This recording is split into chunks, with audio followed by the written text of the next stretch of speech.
So continuing in the theme of the last year, when we discussed the commandment that Moshe Rabbeinu was told to lead the revolt against the Midianites. So it says in the verse, Vaishalach Osa Moshe, that Moshe sent them 1,000 from each tribe for the army, and Pinchas, the son of Elazar, who was the son of Aaron and Kohen, into the army, and the sacred vessels and the trumpets for sounding under his authority. That is the verse. Says the Medrash, what do you mean? Vaishalach Osa Moshe. Moshe sent them. Omar Kosh Baruch Hu Moshe, Nikoim Nikmas. Ata ba'atzmacha. There's a double expression.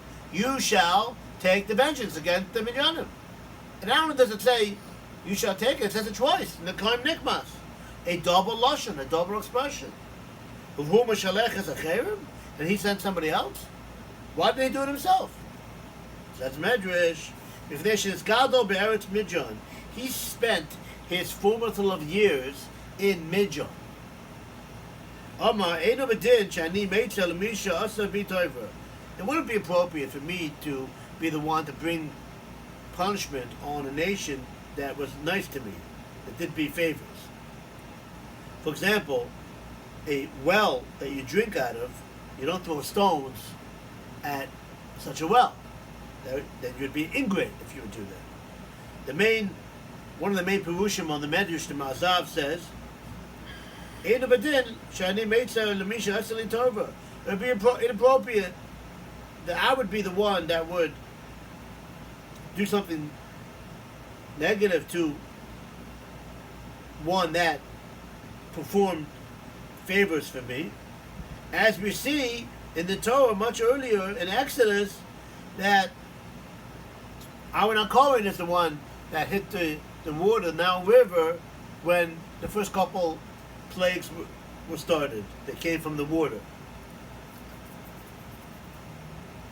Because of the same idea. So that's what the Ma'azav is saying. The Ma'azav is a teacher lo Yiddish and Shtelem Tzu.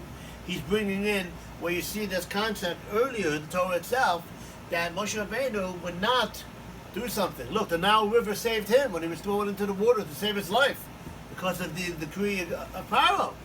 So just like he wouldn't hit the water, Aaron had to hit the water because he wouldn't do something like that to the water, although the water doesn't feel it's water. We're not talking about a person.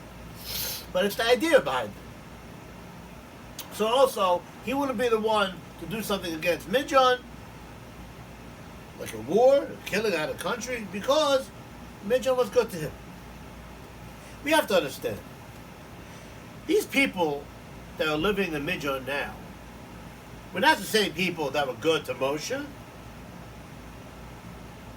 It was 40 years ago.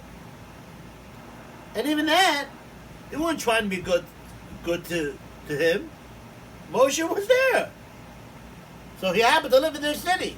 The Medrash doesn't say that they did anything special for him. They made him his steak how he wanted it. Okay, I like mine medium well, for those that are interested. So he doesn't say that. He just lived there. But so he has to show appreciation to the country where he happened to live. Doesn't say that they did anything special for him.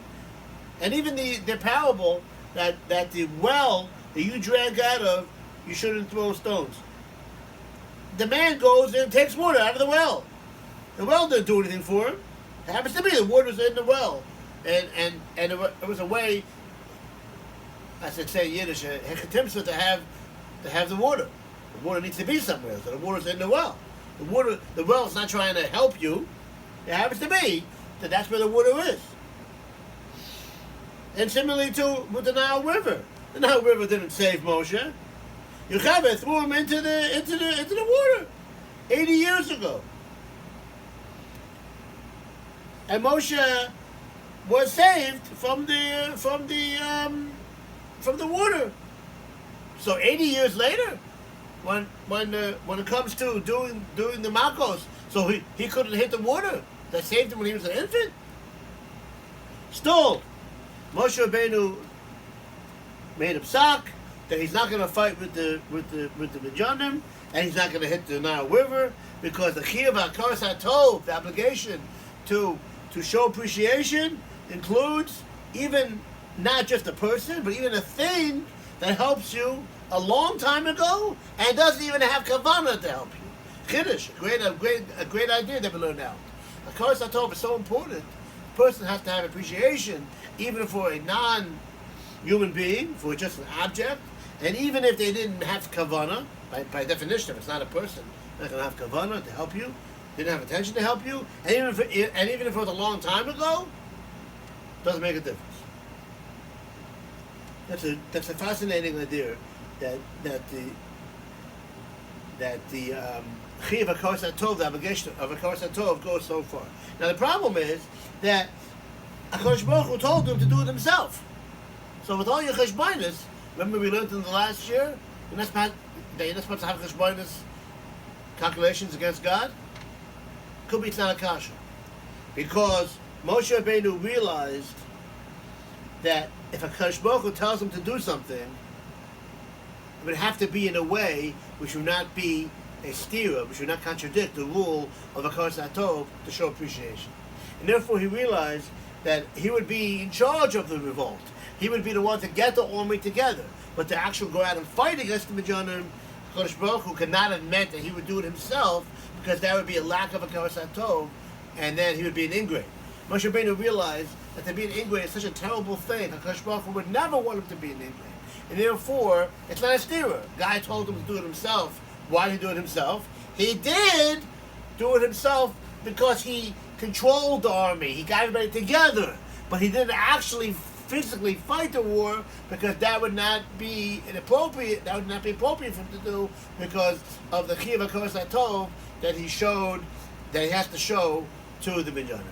What a great lesson to learn about the importance of HaKos HaTov, appreciating all the people that do nice things for me, including my chashuva friend over here who is making the videos that you are enjoying.